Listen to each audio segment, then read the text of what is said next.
আসসালামু আলাইকুম। প্রিয় দর্শক, আপনারা জানেন যে বিভিন্ন সময় মুভিতে দেখেছেন যে ত্রিভুজ প্রেমের কাহিনী। ত্রিভুজ প্রেম কিন্তু ম্যাক্সিমাম ক্ষেত্রেই দেখা যাচ্ছে, মুভিতে বিশেষ করে দেখবেন আপনি, এর অন্তিম পরিণতি কিন্তু ট্র্যাজেডি। ট্র্যাজেডি মানে এর কোনো আসলে সাফল্যের কোনো ইতিহাস সম্ভব না। আসলে ত্রিভুজ প্রেম তো তিনজনের মধ্যে কীভাবে আপনি একটা সফল সমাপ্তি ঘটাবেন। তো আমাদের রাজনীতিতেও আমরা বিগত আওয়ামী লীগ সরকারের পতনের পর, মানে গত বছরের অগাস্টে, আমরা একটা ত্রিভুজ প্রেম দেখেছিলাম। সেই ত্রিভুজ প্রেমটা কী ছিল?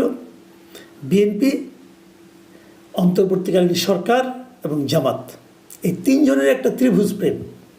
তিনজনে মিলে দেশে একটা সংস্কার করবেন, দেশ থেকে স্বৈরাচার হটানোর জন্য অথবা ফ্যাসিবাদ মুক্ত করার জন্য সংস্কার করবেন, যাতে নাকি আগামীতে কেউ ফ্যাসিবাদী না হয়ে উঠতে পারে, সেই প্রচেষ্টায় লেগেছেন। এটা ভালো প্রস্তাব ছিল। আমি নিজেও চেয়েছিলাম যে এমন একটা কিছু হোক যাতে নাকি ফ্যাসিবাদের আবার পুনরুত্থান না হতে পারে। এবং সেটা করতে গিয়ে তারা যেটা করেছেন যে এই ত্রিভুজ প্রেমের পরিণতিতে আওয়ামী লীগের কার্যক্রমকে নিষিদ্ধ করা হয়েছে। তো এখন তো মধুরেণ সমাপয়াত যেটা বলা হয় আর কি, যে একটা মানে খুবই মধুর মিলন ঘটবে, কিন্তু সেটা ঘটেনি। রাজনীতির কবলে পড়ে এই ত্রিভুজ প্রেম এখন ত্রিমুখী সংঘাতে রূপ নিয়েছে। আমি বলছি যে সংস্কারের কথা বলা হয়েছিল, সেই সংস্কার যখন একটা অন্তিম পরিণতির দিকে যাচ্ছে, মানে শেষ হবে যখন, এবং সেই সংস্কারের শেষ যে প্রস্তাবটা তারা দিল সরকারের কাছে, এই জাতীয় ঐক্যমত্য কমিশন, ওটা দেখার পর বিএনপির পক্ষ থেকে সরাসরি বলা হলো যে আমাদের সঙ্গে প্রতারণা করা হয়েছে। তো প্রতারণা হলো কেন? দুদিন আগে তো আপনারা সিগনেচার করে আসলেন, তো প্রতারণা কেন? এবং বিএনপির বক্তব্যটা হলো, আমরা যা সিগনেচার করেছি এখন এই প্রস্তাবে আমরা তা পাচ্ছি না। আমরা যেভাবে সিগনেচার করেছি প্রস্তাবে সেটা নাই, উল্লেখ নাই। মানে এটা হলো অনেকটা এরকম আর কি, যে ওই বিয়ের অনুষ্ঠান দেখেন না, আলোচনা হয় কাবিন কত টাকা হবে, কি কি গহনা দেবে, কি কি করবে না, দেওয়া নেওয়ার একটা হিসাব হয়। তারপরে বিয়ে যখন পড়াতে যায় তখন দেখা যায় ওই গহনাগুলো আসে না, যে সমস্ত গহনা দেওয়ার কথা ছিল তার কিছুই দেয়নি, অথবা দিলে হয়তো ইমিটেশন দিয়েছে অথবা দেয়নি। তো এটা নাকি ঝামেলা হবে না, সেই ঝামেলা হয়েছে। আরও বড় ঝামেলা হলো, বলা হয়েছিল কাবিন হবে মনে করেন 20 লাখ টাকা, কারণ কাবিন হয়ে গেছে 2 লাখ টাকা। এটা তো একটা ঝামেলা, মেয়ের পক্ষ তো আপত্তি করবেই। এখন বিষয়গুলো এই ধরনের যে যা তারা অঙ্গীকার করেছে, অঙ্গীকারনামা যে সিগনেচার করেছে তারা, তার সঙ্গে প্রস্তাব যখন সেটা জনগণের কাছে পাঠাবে গণভোটের জন্য, তার সঙ্গে মিলছে না। বিএনপি আপত্তি করেছে। আবার গণভোট যেটা করবে, সেই গণভোটটা কবে হবে এটা নিয়েও বিএনপির সঙ্গে জামাতের বিরাট বিরোধ। মানে ভাবখানে এরকম যে জামাতের বলছে যে এই নভেম্বরেই করতে হবে, বিএনপি বলছে নির্বাচন যখন হবে তখন করতে হবে। এখন এটা না করে ওটা করলে পরে দেশ উচ্ছন্নে যাবে, অথবা ওটা না করে এটা করলে বিএনপি ভাবছে যে এটাও দেশে উচ্ছন্ন যাবে। দেশ হবেটা কি? এই যখন বিরোধ চলছে তখন সরকার গত মাসের 28 তারিখে তারা বলল যে না ভাই, আমরা আর পারছি না, আপনারা ঠিক করেন। তা আপনারা নিজেরা 7 দিন বসে ঠিক করেন। 7 দিনে তারা ঠিক করবে। আজকে 6ষ্ঠ দিন চলছে, আগামীকালকে 7 দিন শেষ হবে। তারা কি করেছে? কিছু ঠিক করতে পেরেছে? একটা মিটিংও করতে পারে না নিজেদের মধ্যে। এবং এটাও খুব ভ্যালিড যে যে জিনিসটা 8 মাস ধরে মিটিং করে, প্রতিদিন মিটিং করে করে করে করে তারা সমাধান করতে পারেনি, সেই বিরোধ 7 দিনে কীভাবে সমাধান হবে? আবার আরেকটা প্রশ্ন আসছে যে এই বিরোধটা কি তৈরি করছে কে? এই বিরোধটা তৈরি করেছে ঐক্যমত্য কমিশন, এই আলী রিয়াজ সাহেব, মনির হায়দার, এরা এই বিরোধে একটা পাকিয়ে গোলমাল পাকিয়ে আরো দুইজনই কিন্তু যুক্তরাষ্ট্রে উড়াল দিয়ে চলে গেছে। এদের আর কোনো দায় দায়িত্ব নাই। এখন তোমরা ভুগো, কি করবা? এখন এটা নিয়ে চলছে, এখানে টানা হচ্ছে। ওনারা তো ওখানে আমেরিকায় মোটামুটি আরামে আছেন, এখন ট্রাম্পের রাজত্বে আছেন, ভালোই আছেন। তো ওরা তো ওই দেশে নাগরিক ভাই, ওদেরকে আনছিলেন কেন আপনি? ঠিক আছে, আনছেন, করছেন, কি করছেন না করছেন আল্লাহ জানে। ভাই শুরু থেকে কিন্তু আমি প্রতিবাদ করছিলাম যে এই সমস্ত লোককে, এই সমস্ত ভাড়াটে বুদ্ধিজীবীকে আনেন না। এই দেশে কি লোক নাই? তারা কি কেউ বুঝে না? ডক্টর ইউনূস মনে করেন যে বিদেশি না হলে বোধহয় দেশ চলবে না, কারণ সব বিদেশিদের নিয়ে ভাড়া করে নিয়ে আসেন, কেমনি কেমনি টাকায় নিয়ে আসেন যে তোমাদেরকে দেশ উদ্ধার করতে হবে, নিয়ে আসেন। তারপরে তারা যে কী দেশ উদ্ধার করে এটা আল্লাহ জানে আর ইউনূস সাহেব জানেন। যাক, সে আলোচনা করে আর ওনাকে আর কত বলবো। উনি তো এগুলি শুনেন টুনেন না, শুনলে তো একটু লজ্জা টজ্জা পাইতেন, মনে হয় তাও পান না। যাই হোক, ওনারাও চলে গেছেন।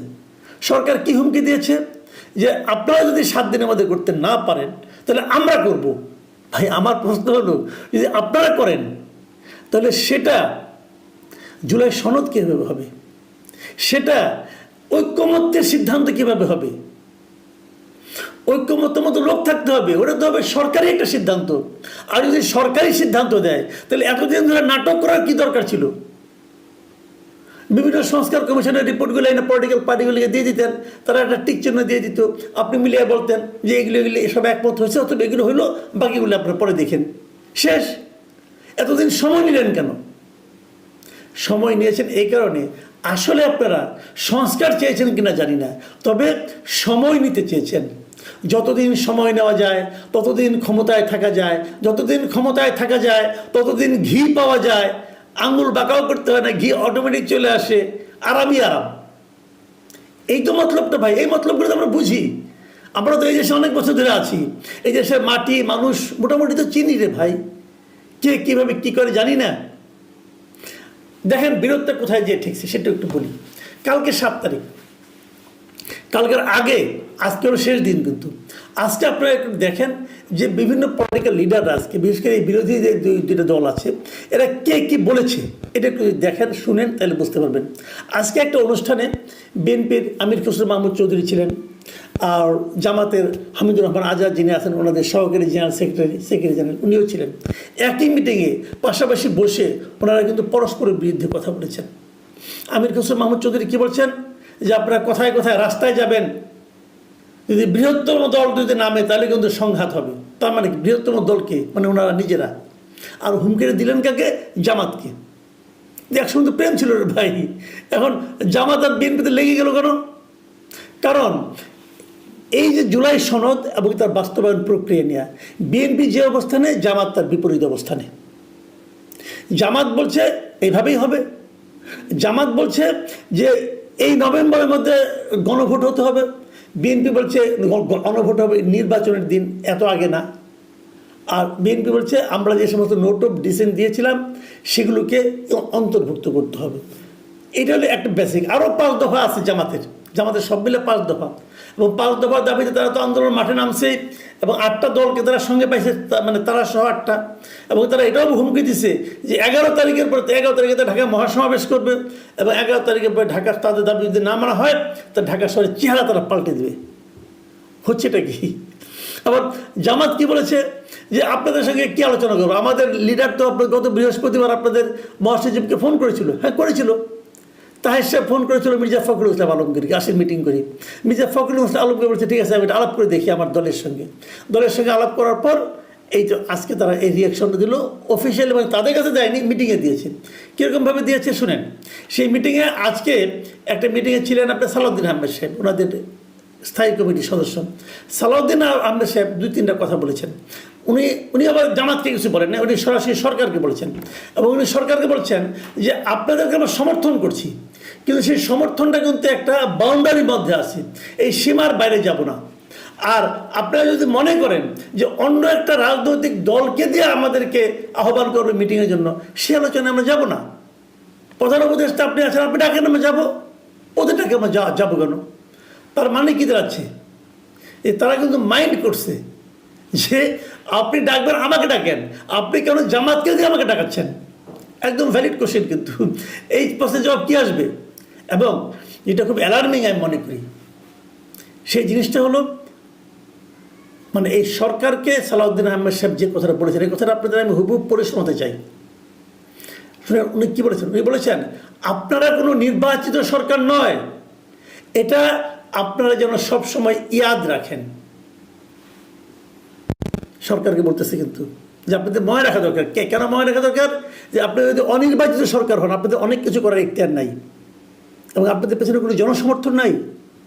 এটা বিএনপি লোক বলতেছে। এবং আরও বলেছেন আপনাদের এরকম কোনো ইখতিয়ার নাই আমাদেরকে ডিকটেট করা যে 7 দিনের ভিতরে আপনার সিদ্ধান্ত না হলে আমরা সিদ্ধান্ত নেব। মানে এই যে আপনি ডিকটেট করেছেন 7 দিনের মধ্যে সিদ্ধান্ত নেন, নাহলে আমরাই সিদ্ধান্ত নিয়ে নেব, এইটা করার আপনার কোনো ইখতিয়ার নাই। কে কাকে ওয়ার্ন করছে?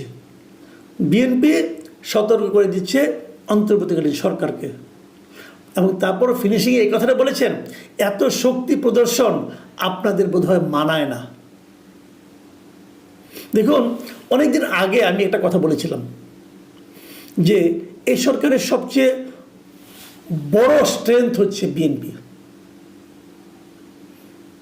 কিন্তু আনফর্চুনেটলি এটা সরকারও বোঝে না, বিএনপিও বোঝে না।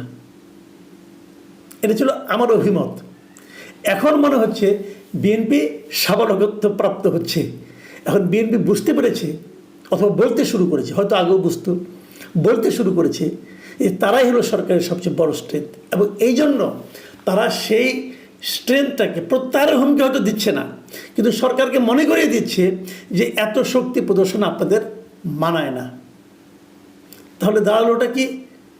রাজনীতির খপ্পরে পড়ে বিএনপি, জামাত, অন্তর্বর্তীকালীন সরকার, এই যে ত্রিভুজ প্রেম, এটা বোধহয় ত্রিমুখী সংঘর্ষে পরিণত হচ্ছে।